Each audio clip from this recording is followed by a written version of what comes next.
My lead source tonight is the independent Senator Bernie Sanders of Vermont. And thank you, Senator, for being here. The president gives himself an A plus plus plus plus. That's 5 pluses on the economy. What grade do you give him? Well, Caitlin, if this is an A plus plus plus economy, God help us if we ever get to a B or a C. And he talks about he's lowering prices. Well, right now, all over this country, people are getting insurance notices that their premiums for the ACA are going to double, in some cases triple or quadruple. You know, Trump can lie all that he wants, but when people walk into a grocery store, they see the outrageous prices they're now paying, when housing costs all over this country are going up, when kids can't afford to go to college, when 60% of our people are living paycheck to paycheck. No, we do have an affordability crisis. I think the problem with Trump is he hangs out with his billionaire friends all of the time. And I got to admit, for his billionaire friends, he is in fact an A-plus president.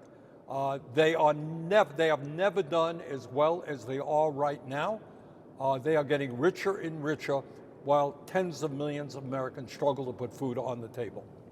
You've traveled across the country a bunch, not just in your when you ran for president, but obviously you did your big oligarchy tour, anti-oligarchy tour earlier this year.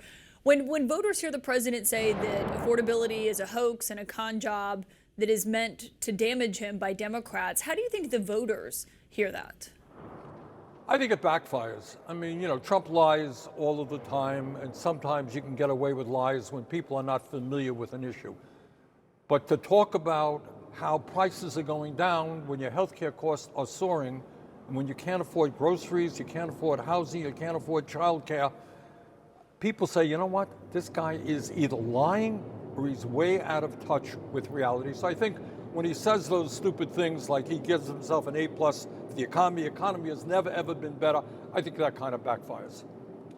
You know, the president often talks about what inflation was when President Biden was in office, what costs looked like then. I mean, rightfully so, those were huge concerns by voters then. And so I think, you know, when you see this, and considering Democrats spent a lot of last year boosting up President Biden's economy and saying that he should be reelected, what do you say to voters who don't trust Democrats when it comes to the argument that they would handle the economy better?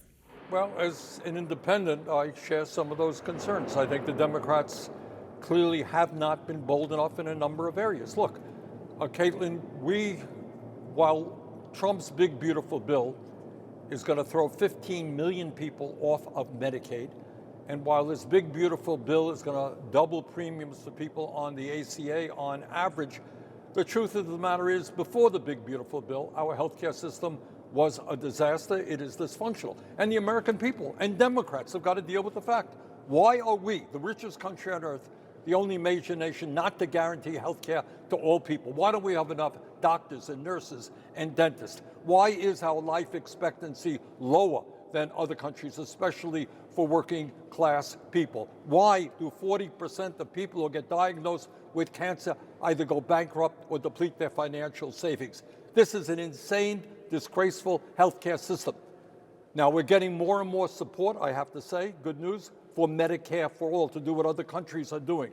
Not enough. Democrats have got to jump onto that.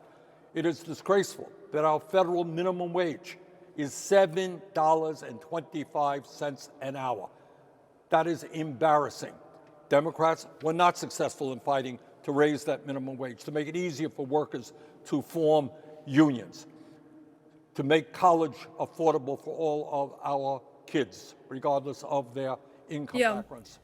And by the way, people are concerned about AI and what that is going to be doing to the economy. Democrats are going to have to come on board to protect working class people in that reality. Well, you talked about more support for Medicare for all. Right now, Democrats, where you're standing on Capitol Hill, are struggling to even get support to extend the Obamacare subsidies, something that they have been fighting for. And as you know, the Republican leader in the Senate is going to have y'all vote on Senator Bill Cassidy, also a Republican's health care proposal, this Thursday.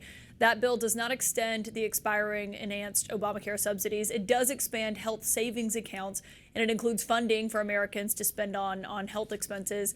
Democrats say they're going to put up their plan to just extend the subsidies. Neither one is expected to pass, though, I think is the important thing of what we're hearing tonight. So what happens to the 22 million Americans whose premiums are about to go up? Well, Mr. Trump may have to explain to them why their prices are going down when they're going to see a doubling in their premiums. The reality is it is a disaster, and it's just another indication of the failure of our healthcare system. Look, my own view is I am not a great supporter of the Affordable Care Act, but I think we've got to extend the tax credits because you cannot allow millions of people to see huge increases in their premiums. But if we are able to do that, and I suspect that you're right that we're not going to be able to do that, we need to take the time to ask ourselves a very simple question. Why are we spending twice as much per capita on healthcare as the people of any other major country, all of whom manage to provide healthcare to all of their people as a right? And the answer is our current healthcare system is dominated by the insurance companies and drug companies. They want more and more money and profits. It is succeeding for them. We need to expand Medicare, guarantee health care to every man, woman, and child. We can do that in a cost-effective way. So that's a place where you would agree with the president then, actually, because he says trillions of dollars are going to these insurance companies. Way too much money is going to these insurance companies has been a big argument that he's been making. Yeah, but he's a fraud. Yeah, that's what he says. Then what's the answer?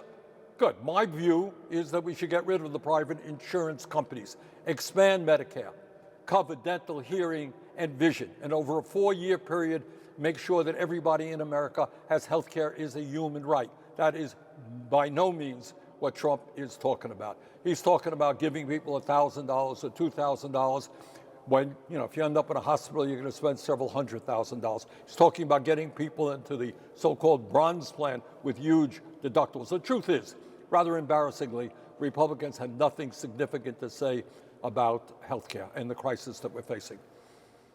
So you think that this is going to happen this week, nothing is going to get passed, and these extensions are going to expire? I fear, and it's a tragedy. I mean, I talk to people. Do you think people are prepared for that? Well, I got to tell you, if you are 62 years of age, you and your wife in southern Vermont, and you're making $80,000 a year, you're not going to see a doubling in your premiums. You're going to see a tripling or quadrupling. That's true all over the country. People are going to be spending 40, 50% of their incomes on health care. That is insane. Are they prepared for it? No, of course they're not prepared for it. It's a disaster. When it comes to the administration, there was something that the vice president said about you. I want to read you the quote. I'm not sure if you've seen this, Senator Sanders, but he told NBC News, Vice President J.D. Vance did, that he's always been fascinated by you. He said, "I'll one day tell you what Bernie said to me, like the second day that I was in the U.S. Senate. It's one of the funniest things that I've ever heard, and it's actually a pretty good summary of my politics. But it would probably hurt me on both the left and the right. If I told you what Bernie told me, it would probably hurt Bernie too." Do you remember what you said to then Senator Vance? Not quite as dramatic as I think he's making it out to be. He dropped into the office early on. We had a chat, a nice chat, but I do not believe that I said anything which was quite as earth-shattering as he suggests. So you don't remember do you know exactly what it was that he's talking about? No, I do remember we had a nice chat for about an hour or so. Would you say that you were fascinated by him, that he says he's fascinated by you? Did I say I was fascinated? I'm not fascinated by him. We had a good discussion. Can I also ask you, when it comes to the Senate, Jasmine Crockett, a congresswoman from Texas, says that she's going to be running for the Senate seat there. Do you plan to endorse her? Is that on the table for you? I don't endorse anybody who hasn't asked me. There's another candidate out there running who's strong as well. So no, we will see what happens, but it's premature to be talking about any type of endorsement in Texas. Okay, so it sounds like you might support another candidate in this race. I didn't say that either. We will see what happens. I don't endorse anybody who doesn't ask for an endorsement. I've not been asked in Texas yet. We're supporting, at this moment, 3 very good candidates in Maine, Minnesota, and Michigan. We're supporting probably a dozen, 15 very good House candidates. That's where we are right now. Texas has been this kind of white whale for Democrats that you caucus with. Obviously, you rightly noted you're an independent. Do you think that Democrats could actually win a Senate seat there this time? Don't get me going on Texas. Texas should be, in my view, one of the most progressive states in America. It's a working class state, it's a young state, strong Latino population, strong black population, and how the Democratic leadership in Texas, and it's changed, by the way, it has changed, but the Democratic leadership previously in Texas was pathetic. I've been there several times, but I think things are changing, and I think they're getting their act together, and I think there's no reason why Texas should not be a progressive state. Senator Bernie Sanders, always candid, and we always appreciate your time. Thank you for joining us.